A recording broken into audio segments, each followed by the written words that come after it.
Yo crecí en una parte muy pobre de la Ciudad de México. No teníamos mucha infraestructura básica como agua potable en casa. El agua era traída a nuestros hogares por un camión y a veces ese camión no venía. Yo sabía qué tan preciada el agua es y quería ayudar a que más personas tuvieran acceso a este valioso recurso. Y siempre me esforcé mucho en la escuela y eventualmente entré al MIT. One day, my professor asked the classroom, what would happen if we looked at the wastewater of cities as if it was the human gut? The rest of my class laughed at the idea, but for me, it was a light bulb moment.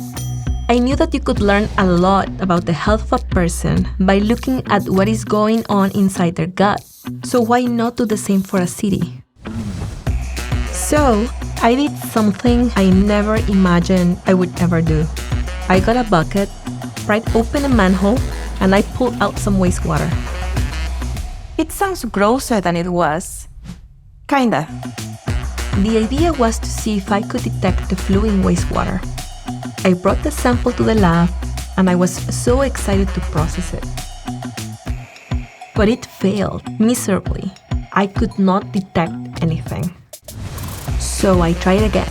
I thought about where I was getting the sample, time of day, and how much wastewater I needed in order to do the molecular analysis. And after some trial and error, it worked. The wastewater was full of all kinds of useful data about the health of people in our cities.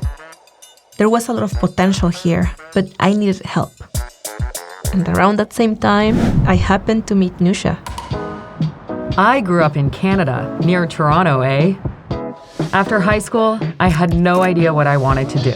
I loved math and science, but I wanted to work with people and make an impact on society.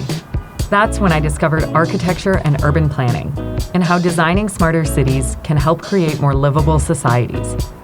After my master's in architecture, I went to MIT through a research fellowship. When I heard about Mariana's project, it blew my mind. Nobody was collecting and analyzing this type of city data.